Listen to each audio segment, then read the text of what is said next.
Hello everyone, welcome to Wikipedia classes. So in this video we'll talk about the syllabus for the post of lecturer 10+2 sociology. आप सबको पता कि post एडवर्टीज़ हो चुकी हैं, तो अभी तो सिलेबस ऑफिशियली पीएससी ने नया वाला नहीं लाया, but I can assure you कि मोर और लेस सेम ही सिलेबस रहने वाला है। ज़्यादा से ज़्यादा 1-2 यूनिट ऊपर नीचे होंगे, बाकी सब ये सिलेबस सेम ही रहने वाला है।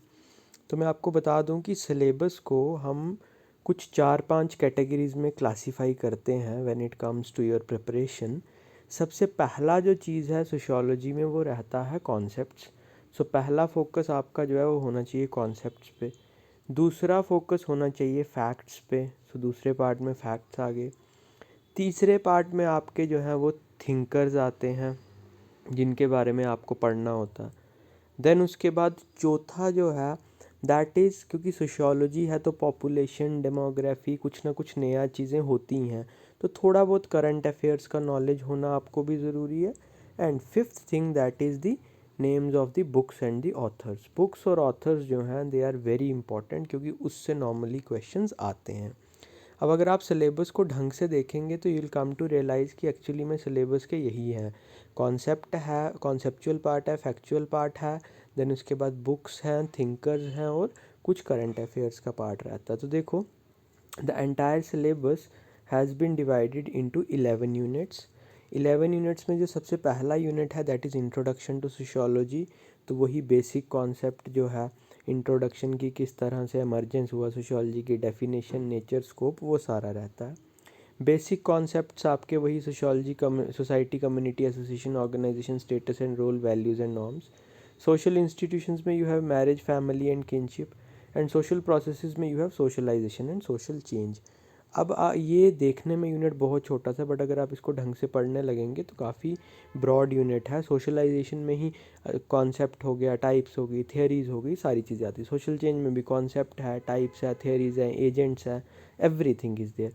Marriage is in itself a very vast concept. तो इन सारी चीज़ों को डिटेल में पढ़ना जो है दैट इज़ इम्पॉर्टेंट। देन उसके बाद हम आते हैं सेकंड यूनिट पे। सेकंड यूनिट वही आ गया थिंकर्स वाला। तो सबसे पहले कार्ल मार्क्स हैं। कार्ल मार्क्स के आपको 3 कॉन्सेप्ट दिए हैं: हिस्टोरिकल मटेरियलिज्म, डायलेक्टिकल मटेरियलिज्म और alienation in the capitalist society. डुरखाइम के आपको 3 कॉन्सेप्ट्स दिए हैं: social fact, division of labour, mechanical and organic solidarity. Max weber के भी theory of social action, action की टाइप्स, अथॉरिटी की थ्योरी, ये सारी चीज़ें हैं। टालकट पार्सन्स का सोशल सिस्टम है और आर के मर्टन का क्रिटिक ऑफ फंक्शनल एनालिसिस है। देन इंटरेक्शनिस्ट पर्सपेक्टिव में ऑलमोस्ट सभी दे दिया है। सिंबॉलिक इंटरेक्शनिज्म मीड का, phenomenological sociology by Alfred Schutz and ethnomethodology by Harold Garfinkel. Structuralism and post structuralism में दिया है actually structuralism and post structuralism Michel Foucault का, कॉन्फ्लिक्ट थियरी मार्क्स की, मार्क्स का क्रिटिक और डायलेक्टिक्स ऑफ कॉन्फ्लिक्ट राल्फ डेरेंडॉफ का, और स्ट्रक्चरेशन की थियरी एंथनी गिडिंस की। तो काफ़ी वास्ट कॉन्सेप्ट हैं जो आपको पढ़ने पड़ेंगे। देन मेथडोलॉजी की बात आए तो रिसर्च जो है वो बेसिक रहता ही है, हर सिलेबस में रहता है when it comes to sociology.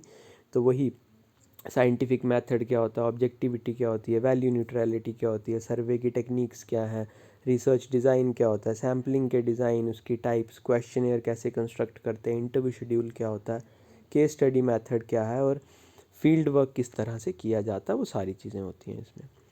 उसके बाद देखिए एक स्पेसिफिक टॉपिक आपको दिया हुआ unit, sociology of kinship, marriage and family. तो पूरा कॉन्सेप्चुअल पार्ट भी है, फैक्चुअल भी आएगा। देखो, रूल्स ऑफ रेजिडेंस दिया है, virilocal, uxorilocal, neolocal. Then उसके बाद मैरिज में अलायंस थियरी है, प्रेफरेंशियल और प्रेस्क्रिप्टिव मैरिजेस हैं। देन उसके बाद बेसिक टर्म्स है, लीनेज क्या है, क्लैन क्या है, phratry, moiety, kin group, kindred, incest, descent. उसके बाद स्ट्रक्चरल फंक्शनल अप्रोचेस क्या हैं when it comes to marriage and family. Then kinship terminology which is also very important. ठीक है, उसके बाद फैमिली में आएंगे तो फैमिली की एवोल्यूशन और टाइप्स दे पूछ रखी हैं सिलेबस में। ठीक है। देन उसके बाद sociology of religion, another important unit, जिसमें रिलीजन में बिलीफ सिस्टम क्या है, स्कोप ऑफ सोशियोलॉजी क्या है, वो सारी चीज़ें जो हैं वो दे रखी हैं। Then sociological interpretation and religion की, जैसे दुर्खीम की थियरी है, वेबर की थियरी है, देन मार्क्स की थियरी है, डायलेक्टिकल मटेरियलिज्म, और उसका कॉन्टेक्स्ट रिलीजन की क्या थेरी है, कॉन्फ्लिक्ट की, या फिर वेबर ने रिलीजन को किस तरह से इंटरप्रेट किया है, डुरखाइम ने रिलीजन को किस तरह से इंटरप्रेट किया। इंडियन रिलीजन्स के बारे में बताया हुआ, पूछा हुआ, जैसे क्रिश्चियनिटी, हिंदुइज़्म, इस्लाम, ये सारे पूछ रखे हैं। Then sociology of change and development. अब इसमें क्या है, थर्ड वर्ल्ड पर्सपेक्टिव, ये थियरीज है हमारी, वो development of the underdeveloped, then उसके बाद वर्ल्ड सिस्टम थियरी है, देन मॉडर्नाइजेशन उसका और उसका इम्पैक्ट क्या है, देन गांधी और नेहरू का क्या विजन था when it comes to the development, the concept of development. Then उसके बाद विमेन एंड डेवलपमेंट, जिसको वैड बोलते हैं, WAD, that is women and development, उसके बारे में पूछ रखा है। देन इंडियन सोसाइटी का पे आ जाते हैं, तो वहाँ पे इंडियन सोसाइटी को लेकर स्टडी करने के लिए जो अप्रोचेज़ हैं, that is Indological functionalist approach, या जिसको स्ट्रक्चर फंक्शनलिस्ट अप्रोच बोलते हैं। देन कास्ट और क्लास की थियरी है, कास्ट की थियरी GS गुरे की पूछी है, हटन की पूछी है कास्ट की थियरी। देन उसके बाद they have asked about urban and rural social system, caste और class, convergence and conflict. Then tribal social structure, schedule tribe क्या है, शेड्यूल कास्ट क्या है, क्या इनके लिए प्रोग्राम्स हैं, वो सब कुछ आपको पढ़ना पड़ता है। संस्कृताइजेशन सेकुलराइजेशन के प्रोसेसेस क्या हैं, जो MN श्रीनिवास का संस्कृताइजेशन है, आपको पढ़ना पड़ेगा। Then rural society in India, इसके कैरेक्टरिस्टिक्स क्या है, एग्रेरियन सोसाइटी क्या है, रूरल सोसाइटी में family, caste, religion, habit, settlement कैसे होती है, वो सारी चीज़ें। एग्रेरियन इकोनॉमी की बात करें तो रूरल पॉवर्टी क्या है, planned change for rural society, Panchayati Raj, ये सब पढ़ना पड़ेगा। Agrarian change, major agrarian movements India में क्या रही हैं, ग्लोबलाइजेशन और उसका क्या इम्पैक्ट रहा है इंडियन एग्रीकल्चर पे, so very vast topic again. Then social movements in India बहुत इंपॉर्टेंट है, एमरजेंस कैसे होती है सोशल मूवमेंट की, मार्क्सिस्ट और पोस्ट मार्क्सिस्ट जो अप्रोचेज हैं टूवर्ड्स सोशल मूवमेंट, वेबेरियन और पोस्ट वेबेरियन अप्रोचेज आपको पढ़नी पड़ेंगी। Then reform, revival, revolutionary social movements, transformation and decline of social movement, ये सारा आपको पढ़ना पड़ेगा। देन उसके बाद सोशल मूवमेंट्स इन इंडिया की बात करें तो पीजेंट मूवमेंट, नेशनलिस्ट मूवमेंट, दलित मूवमेंट, विमेन मूवमेंट, ये आपको सारी पढ़नी पड़ेंगी। देन उसके बाद एक और इम्पॉर्टेंट यूनिट है, that is environment and society. तो Karl Marx, Emile Durkheim, Max Weber, इनके पर्सपेक्टिव क्या है एनवायरनमेंट को लेके, वो आपको पढ़ने पड़ेंगे। और उसके बाद एनवायरमेंटल सोशियोलॉजी का किस तरह से राइज हुआ, फिर डिक्लाइन हुआ और अब रीसर्जेंस हो रही है, वो भी पढ़नी पड़ेगी। देन सोशल इम्पैक्ट क्या है एनवायरमेंटल इश्यूज़ का, डेवलपमेंट, डिस्प्लेसमेंट के सारे कॉन्सेप्ट, इनके पर्सपेक्टिव्स पढ़ने पड़ेंगे। And last but not the least unit is gender and society.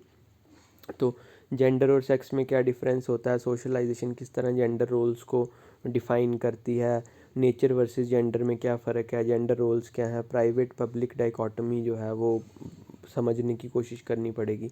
Then patriarchy आपको पढ़ना पड़ेगा कि पेट्रियार्की एज एन आइडियोलॉजी और प्रैक्टिस किस तरह से प्रिवेल करती है सोसाइटी में। Then you have gender based division of labour, जिसमें production versus reproduction, household work, invisible work, क्योंकि household work is generally considered as invisible work, तो वो क्या सिस्टम है सारा, वो सारा पढ़ना पड़ेगा। Then development policies, liberalisation, globalisation, impact on women क्या रहा है। Then gender and society in India, the changing status of women in India pre colonial and post colonial period में, कि इंडिपेंडेंस के बाद और इंडिपेंडेंस से पहले वाले, सॉरी, ब्रिटिशर्स के आने से पहले और ब्रिटिशर्स के इंडिया में आ जाने के बाद वुमेन के स्टेटस में क्या चेंज आया, वो सारा आपको पढ़ना है। तो आप देखो कि काफ़ी वास्ट सिलेबस है, और इन सम सेंस थोड़ा सिलेबस वेग भी है, क्योंकि कुछ टॉपिक्स ऐसे होंगे जो आपको क्लियरली डिफाइंड भी नहीं है और वो मिलेंगे भी नहीं कहीं। दिस इज़ द रीज़न कि आपकी प्रिपरेशन जो है वो थॉरो प्रिपरेशन होना बहुत ज़रूरी है। तो इसलिए आप प्रिपरेशन स्टार्ट कर दें। तो किसी भी तरह की गाइडेंस चाहिए तो आपको मैं नंबर मैंने दे रखा है डिस्क्रिप्शन में, आप मैसेज करके ले सकते हैं। तो थैंक यू सो मच।